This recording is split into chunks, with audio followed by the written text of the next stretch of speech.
తెలంగాణ రాష్ట్ర సాధన కోసం జలదృశ్యంలో పురుడు పోసుకున్నటువంటి నాటి టీఆర్ఎస్ నేటి బీఆర్ఎస్ ఆవిర్భవించి 24 సంవత్సరాలు 24 వసంతాలు పూర్తి చేసుకొని 25వ వసంతంలోకి అడుగు పెడుతున్నటువంటి సందర్భంగా గులాబీ బాస్ రజతోత్సవ వేడుకలకు సిద్ధమయ్యారు. మొత్తం ఈ రజతోత్సవ వేడుకల సందర్భంగా మొత్తం 25 సంవత్సరాల కాలం లోపల 14 సంవత్సరాలు గులాబీ బాస్ కేసీఆర్ ఉద్యమ నేతగా, 10 సంవత్సరాలు ముఖ్యమంత్రిగా, ఇప్పుడు 16 నెలలుగా ప్రధాన ప్రతిపక్ష నేతగా తెలంగాణలో తన మల్టిపుల్ రోల్స్ అనేటువంటిది ప్లే చేస్తున్నటువంటి పరిస్థితి ఉంది. అధికారం కోల్పోయిన తర్వాత ప్రధాన ప్రతిపక్ష నేతగా 16 నెలల కాలంలో మొత్తంగా కూడా కేసీఆర్ వేసేటువంటి ఎత్తుగడలు, కేసీఆర్ అనుసరించబోయేటువంటి వ్యూహం ఏంటనేటువంటిది యావత్ తెలంగాణ సమాజంతో సహా దేశమంతా కూడా ఇక్కడ ఉన్నటువంటి సభ వైపు చూస్తున్నటువంటి పరిస్థితి ఉంది. తెలుగు రాష్ట్రాలకు సంబంధించినటువంటి ఆసక్తి కూడా ఎలకతుర్తి సభ మీద పడ్డది. అయితే ఇప్పుడు రజతోత్సవ సభ వేదిక మీద కేసీఆర్ ఏం చేస్తాడనేటువంటి ఆసక్తి అయితే మొత్తం అంతా ఫోకస్ అంతా కూడా ఎలకతుర్తి సభ మీద ఉన్నటువంటి పరిస్థితి ఉంది. మొత్తం ఈ సభ అయితే ప్రధానంగా ఇక్కడ ఏర్పాటు చేసినటువంటి ఏర్పాట్లు కావచ్చు, కన్వీనియర్గని ఏర్పాట్లు, దాదాపు 1500 ఎకరాల్లో పార్కింగ్ ప్లేసు, అదేవిధంగా 200 ఎకరాల్లో సభా ప్రాంగణం నిర్వహించడం అనేటువంటిది దేశంలోనే అత్యంత అరుదైన సభగా మొత్తంగా కూడా ఎలకతుర్తి సభను చూడవచ్చు. ఈ సభకి చాలా రకాల అత్యాధునిక హంగులు పునికిపుచ్చుకొని ఒక హైటెక్ హంగులతోటి ఏర్పాటు చేస్తున్నటువంటి సభ. ఈ సభ లోపల అనేక ప్రత్యేకతలు సంతరించుకున్నటువంటి పరిస్థితి ఉంది. మనం ఒకసారి చూడవచ్చు సభా వేదికను చూసినట్టయితే, సభా వేదిక ఇప్పటి వరకు దేశంలోనే అతిపెద్ద సభా వేదికగా ఎలకతుర్తి సభా వేదికను మనం చూడవచ్చు.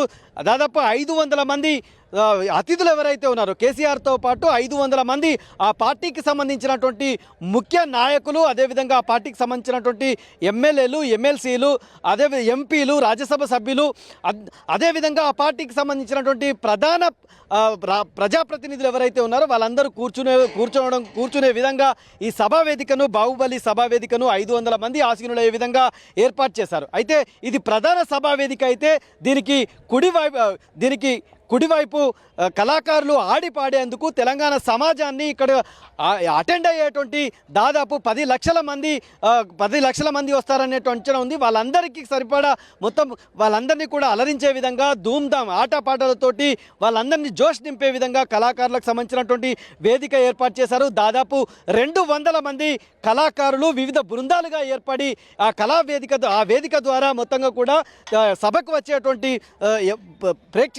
వచ్చేటువంటి ప్రజలను అలరించేటువంటి అవకాశం ఒకవైపు ఉంది. మనం చూడొచ్చు బాహుబలి సభా వేదికను చూస్తే మొత్తం 90 ఫీట్లకు సంబంధించినటువంటి వెడల్పుతోటి 120 ఫీట్ల పొడవు జర్మన్ టెక్నాలజీ తోటి ఈ సభా వేదికను నిర్మించడం అనేటువంటిది జరిగింది. 50 ఫీట్ల వెడల్పుతోటి 50 ఫీట్ల హైట్ ఏదైతే వెడల్పుతోటి 20 ఫీట్ల హైట్ తోటి సభా వేదికకు 2 వైపులా కూడా ఎల్ఈడి స్క్రీన్స్ ఏర్పాటు చేయడం అనేటువంటి జరిగింది. ఆ ఎల్ఈడి స్క్రీన్స్ మనం ఒకసారి చూడొచ్చు. ఈ ఎల్ఈడి స్క్రీన్స్ 50 ఫీట్ల వెడల్పుతోటి ఉన్నటువంటిది, 20 ఫీట్ల హైట్ తోటి మొత్తం అంటే స్టార్టింగ్ పాయింట్ నుంచి ఎండింగ్ పాయింట్ వరకు ఉండే వ్యక్తి చూసే వరకు కూడా దాదాపు ముఖద్వారం నుంచి సభా వేదిక వరకు 1 కిలోమీటర్ మేర సభా ప్రాంగణం విస్తరించి ఉన్నటువంటి పరిస్థితి ఉంది.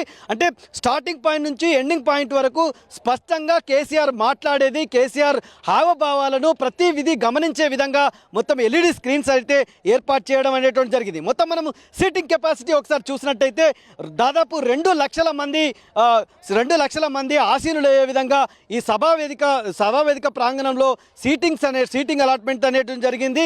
ప్రధానంగా మొత్తం 2 లక్షల మంది వేదికకు ఇరువైపులా లెఫ్ట్ అండ్ రైట్ సైడ్ మొత్తం ఈ సభా వేదికకు సీటింగ్ కెపాసిటీ 2 లక్షలకు సంబంధించినటువంటి కుర్చీలు ఏర్పాటు చేశారు. ప్రత్యేక గ్యాలరీలు అంటే విఐపి గ్యాలరీస్ ఏర్పాటు చేశారు. అదేవిధంగా మహిళలకు సపరేట్ ఒక గ్యాలరీ ఏర్పాటు చేశారు. అదేవిధంగా వికలాంగులకు, మీడియాకు కూడా ప్రత్యేకమైనటువంటి గ్యాలరీస్ ఏర్పాటు చేసి ఎక్కడికక్కడికి సకల సౌకర్యాలు కల్పించినటువంటి పరిస్థితి ఉంది. వాళ్ళందరికీ కూడా అంటే ప్రతి చోట కూడా ఒక్కొక్క గ్యాలరీకి వేసవి కాలం కాబట్టి దాహం వేస్తూ అవుతుంది కాబట్టి మజ్జిగ ప్యాకెట్లు అదేవిధంగా వాటర్ ప్యాకెట్స్ అవి అన్నిటి కూడా దాదాపు 30 డ్రమ్ములు ఒక్కొక్క గ్యాలరీకి 30 డ్రమ్ములతోటి మొత్తం దాహర్తిని తీర్చేందుకు ఏర్పాటు చేసినటువంటి పరిస్థితి ఉంది. మనం చూస్తున్నటువంటి ఈ సభా ప్రాంగణం ఏదైతే ఉందో కేవలం కేసీఆర్ మాట్లాడడం, ఈ సభకు ఆసీనులైనటువంటి ఈ ప్రాంగణం ఒకసారి చూస్తే 169 ఎకరాల సభా స్థలాన్ని మొత్తం బీఆర్ఎస్ పార్టీ ఎంచుకున్నటువంటి పరిస్థితి ఉంది. ఒక వేదికనే అంటే బాహుబలి సభా వేదికనే 2 ఎకరాల విస్తీర్ణం లోపల ఏర్పాటు చేసినటువంటి పరిస్థితి ఉంది. మనం ఒకసారి చూడవచ్చు అత్యాధునిక హంగులు ఏ రకంగా సంతరించుకున్నది అనేటువంటి ఒకసారి చూస్తే మనం ఇక్కడ ఉన్నటువంటి జనరేటర్స్ ఏవైతే ఉన్నాయో మొత్తం సభా ప్రాంగణం లోపల 350కి సంబంధించినటువంటి జనరేటర్లతోటి 1100 కేవీ విద్యుత్కు సంబంధించినటువంటి వినియోగం జరిగే విధంగా మొత్తంగా కూడా ఈ పవర్ సప్లైని ఏర్పాటు చేసుకున్నటువంటి పరిస్థితి ఉంది. మొత్తం సభావేదిక అంతా కూడా ఈ సభావేదిక మొత్తం కనుక మనం చూసినట్టయితే 15 లక్షల మంది అటెండ్ అయినా కూడా ఇబ్బంది లేని విధంగా మొత్తం ఈ సభా ప్రాంగణానికి తీర్చిదిద్దడం అనేటువంటిది జరిగింది. ఈ సభా ప్రాంగణానికి వచ్చే వాళ్ళందరినీ కూడా హ్యాండిల్ చేయడం కోసం వాళ్ళందరినీ కూడా ఎక్కడికక్కడికి కూడా డిస్టర్బెన్స్ లేకుండా బందోబస్తు నిర్వహించేందుకు మొత్తం 1500 మంది పోలీస్ అధికారులు విధులు నిర్వర్తిస్తే అంతకు మించి 2000 మందిని బీఆర్ఎస్ డిప్యూట్ చేసుకున్నటువంటి పరిస్థితి ఉంది. వాలంటీర్కి శిక్షణని ఇచ్చినటువంటి పరిస్థితి ఉంది. 50 మంది మాజీ సైనికులు ఎవరైతే ఉన్నారో అదేవిధంగా 50 మంది రిటైర్డ్ పోలీస్ ఆఫీసర్స్ ఎవరైతే ఉన్నారో వాళ్ళందరూ కూడా మొత్తం టీములుగా ఏర్పడి మొత్తం ఈ 2000 మందిని హ్యాండిల్ చేసే విధంగా మొత్తం 3500 మంది ఇక్కడ మొత్తం విధులు నిర్వర్తించే విధంగా ఏర్పాటు చేయడం అనేటువంటి జరిగింది. సభా ప్రాంగణం చుట్టూ ఒకసారి మనం చూసినట్టయితే మొత్తం కేసీఆర్ అదేవిధంగా గులాబీ బాస్ కేసీఆర్ వర్కింగ్ ప్రెసిడెంట్గా ఉన్నటువంటి కేటీఆర్కి సంబంధించినటువంటి కటౌట్లను ఉండే విధంగా చూసినటువంటి పరిస్థితి ఉంది. ఈ కటౌట్ల లోపల మొత్తం 25 కటౌట్లు మొత్తం సభా ప్రాంగణం చుట్టూ ఏర్పాటు చేయడం అనేటువంటిది మనం జరగవచ్చు. ప్రతి చోట కేసీఆర్ హావభావాలు వివిధ ప్రజలను అలంకరించి అనే అతను ఉద్యమ రూపంలో ఉన్నప్పుడు కావచ్చు, ముఖ్యమంత్రిగా ఉన్నప్పుడు కావచ్చు, ఇవన్నిటినీ కూడా వివిధ కటౌట్లను అయితే మొత్తం 25 కటౌట్లను ఏర్పాటు చేశారు. ఇందులో ప్రత్యేకంగా వర్కింగ్ ప్రెసిడెంట్గా ఉన్నటువంటి కేటీఆర్కు సంబంధించి 8 కటౌట్లను తీర్చిదిద్దినటువంటి పరిస్థితి మనకు కనిపిస్తుంది. ఈ సభా వేదిక చుట్టూ కూడా 500 రౌండ్లకు సంబంధించినటువంటి కటౌట్లు ఏర్పాటు చేశారు. అదేవిధంగా 10 సెల్ఫీ పాయింట్లు వచ్చిన వాళ్ళంతా కూడా సెల్ఫీలు దిగడం కోసం అంటే ఇప్పుడున్నటువంటి ఎవరైతే యువత ఉందో యువతను ఆకర్షించే విధంగా 10 సెల్ఫీ పాయింట్లు సభా ప్రాంగణంలో ఏర్పాటు చేసినటువంటి పరిస్థితి ఉంది. మొత్తం ఇక్కడ ఉన్నటువంటి 1500 ఎకరాల్లో ఉన్నటువంటి పార్కింగ్ ప్లేసెస్ కావచ్చు, దాదాపు 169 ఎకరాల్లో ఉన్నటువంటి సభా ప్రాంగణం అంతా కూడా మొత్తం 1,00,000 ఫ్లెక్సీలతోటి మొత్తం నింపిపడినట్టు మొత్తం ఈ సభా ప్రాంగణాన్ని నింపేసినటువంటి పరిస్థితి ఉంది. మనం చూస్తున్నటువంటి చిన్న స్క్రీన్స్ ఏవైతే ఉన్నాయో ఎల్ఈడి స్క్రీన్స్ ఏవైతే ఉన్నాయో మొత్తం 500 ఎల్ఈడి స్క్రీన్లను ఏర్పాటు చేసినటువంటి పరిస్థితి మనకు కనిపిస్తున్నటువంటి పరిస్థితి. ఎల్ఈడి స్క్రీన్ల ద్వారా కేసీఆర్కి సంబంధించినటువంటి ప్రసంగం చాలా స్పష్టంగా కనిపించే విధంగా ఏర్పాటు చేసినటువంటి పరిస్థితి ఉంది. ముఖద్వారం చూడొచ్చు. మనం కిలోమీటర్ దూరం లోపల మనకు కనుచూపు మేరలో ముఖద్వారం కనిపిస్తుంది. ఆ ముఖద్వారం గుండానే మొత్తం ఇక్కడ ఉన్నటువంటి 10 లక్షల మంది సభకు హాజరయ్యే విధంగా ఏర్పాటు చేశారు. మనం చూస్తున్నటువంటి ఆ కనుచూపు మేరలో ఉన్నటువంటి 2 స్క్రీన్స్ ఏవైతే ఉన్నాయో లెఫ్ట్కి ఒకటి రైట్కి ఒకటి 2 స్క్రీన్స్ ముఖద్వారం వద్ద ఉన్నాయి. ఇవి ప్రధానంగా మనం చూడవచ్చు. అంటే 50 ఫీట్ల హైట్ తోటి 20 ఫీట్ల వెడల్పుతోటి 2 ఎల్ఈడి స్క్రీన్స్ ఏర్పాటు చేయడం అనేది జరిగింది. అంటే వేదిక మీద ఎంత స్పష్టంగా ఉంటుందో ముఖద్వారం వద్ద కూడా కేసీఆర్కు సంబంధించినటువంటి స్పీచ్, రజతోత్సవ వేడుకల్లో ఉన్నటువంటి ఆనందోత్సవాలు స్పష్టంగా కనిపించే విధంగా మొత్తం అక్కడ ఉన్నటువంటి 2 ఎల్ఈడి స్క్రీన్స్ ఏర్పాటు చేసినటువంటి పరిస్థితి ఉంది.